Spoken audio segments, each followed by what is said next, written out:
19mm socket, remove off of your lug nuts, and then take the wheel off.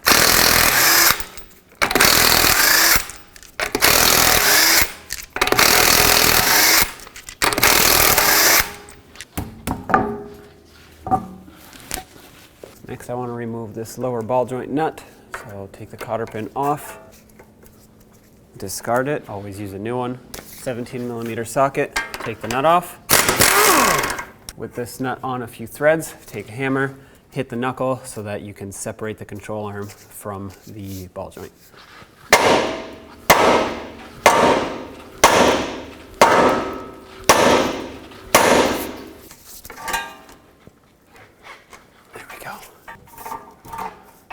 Careful of the ball joint boot. I'm going to leave this on even though it is separated at this point, and I want to move on to removing the strut bolt, 17mm also, both on the bolt and on the nut side. A lot of times these are seized in there, so hopefully yours isn't, just like mine. Tap it out. A little trick is you can use a wrench and your socket and unthread it while pulling out on the wrench. That usually gets it out. We also have to take the sway bar link off. Thankfully, mine is new. A lot of times they are rusted and rotted. It's a good idea to have a new sway bar link if that's the case for you, if it's rotted and you have to take it off. So either way, I'm gonna hammer the fork for the strut forward so that I can have enough room for a tool in here. There we go. 15mm socket. For you, it might be a 14. Since this is an aftermarket sway bar link, it'll be a different size.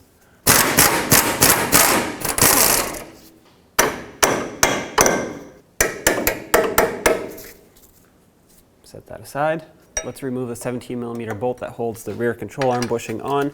At the front, I'm going to use a 17 wrench, and at the back, 17 socket. There's a washer on the front of it, as well as the nut, of course. Drive the bolt out.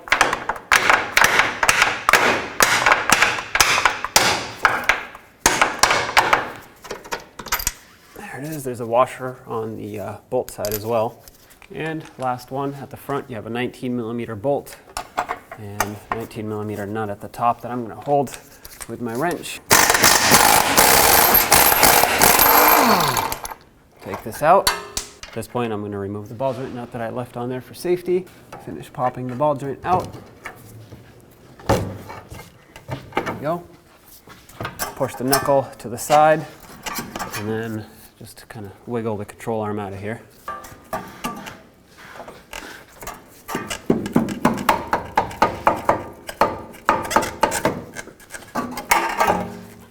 There you have it. To press this bushing out, the way you can do it multiple ways. The way I'm going to do it is, because it's already broken, I'm just going to finish breaking this off. Press the center out first, and then I'm going to take my air chisel, peen in the edges, and drive it through the rest of the way. So I'm going to set it up in my press, apply some pressure.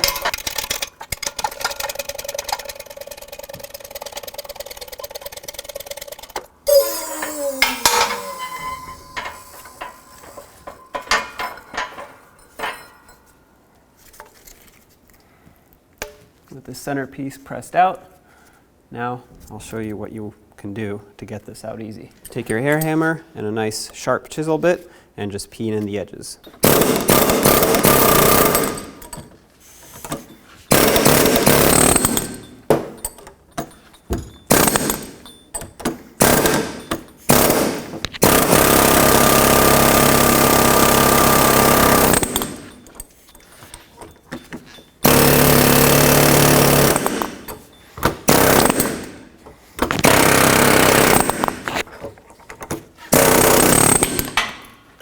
There you have it. Note that this bushing was installed pretty much evenly, so the control arm is narrower than the bushing, and it was evenly spaced left and right. As a receiving cup, I'm going to use an old wheel bearing that I have laying around, and I save them for this particular purpose. And I'll put my control arm in, then this, and then this cup, which is the exact width of the bushing. You want to press on the outer sleeve, of course, and just so that the press can have something to press on. Put that on. Make sure that everything is properly centered. If the bushing is at an angle, try to correct it as much as possible. If it's a very slight angle, it'll correct itself as it goes in. But The better you start it off, the smoother it's going to go in, and the less you risk damaging it. Okay, I'm going to make sure that I don't go too far. I'm going to stop right there and check it. Yeah, a little bit more. Okay, check it again. That looks perfect to me. Let's install the control arm. Let's take the control arm and put it back. I'm going to slide the front bushing in first. Tilt it down and pivot it around. And then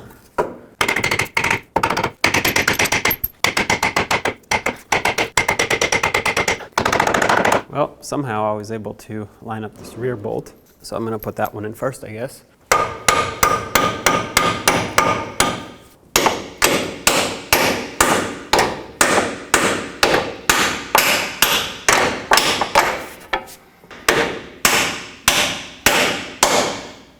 Go ahead and put the washer and the nut on this side. I'm not going to tighten it. I just want to put it on here. That way it's secured at least. Next I want to line up the ball joint and the strut fork on the bottom. There we go. The ball joint just dropped in. Get the fork to line up. The bolt went in front to back.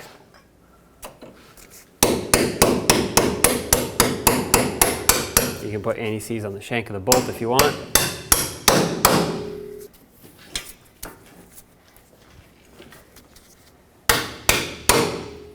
Get this started. You can lower the support now. I'm going to put the ball joint nut on as well. I'm not going to tighten it yet. I'm just going to put it on there. And now we're going to lower this. I lowered my support a little bit. We're going to lower the whole vehicle onto this, straighten up this control arm. If you're on the ground, you can just jack it up at this point, and that'll force the front bushing to line up.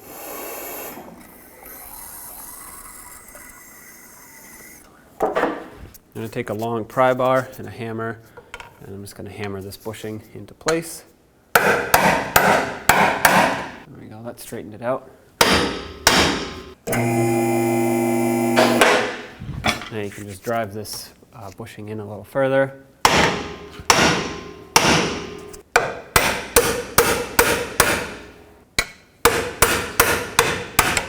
The bolt's pretty much lined up. I'm going to drive it in with my hammer.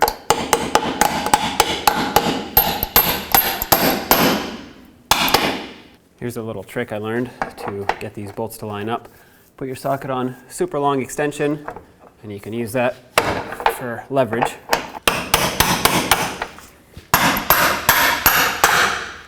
You can't see it, neither can I, but at the top put on your washer and then the nut.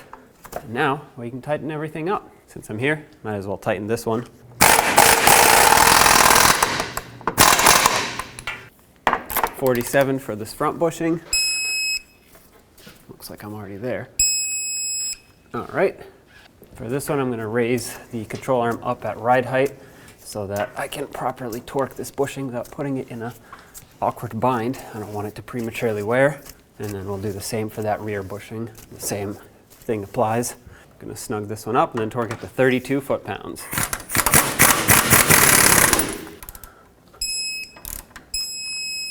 While I'm here, might as well do the ball joint.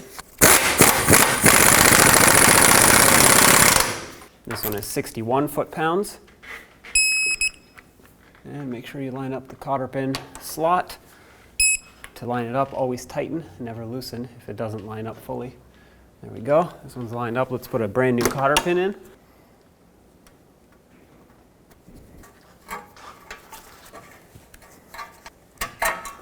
As always, bend it over to lock it in.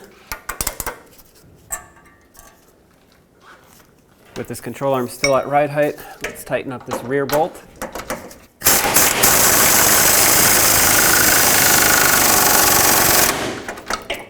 It's going to be hard to get a torque wrench in here. So the torque is 76 foot-pounds. I'm just going to make it nice and snug with my, yeah, I can't even fit the air gun in there. Just going to make it nice and snug with the air gun. Let's get the sway bar link in.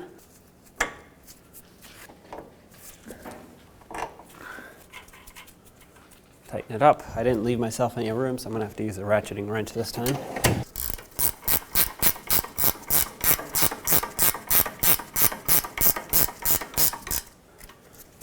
Make sure it's nice and tight.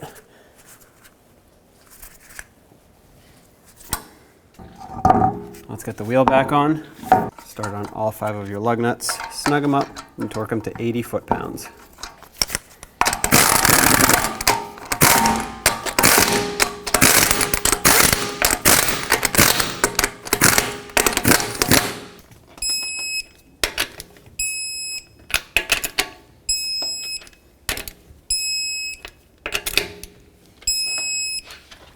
Take it for a road test and an alignment.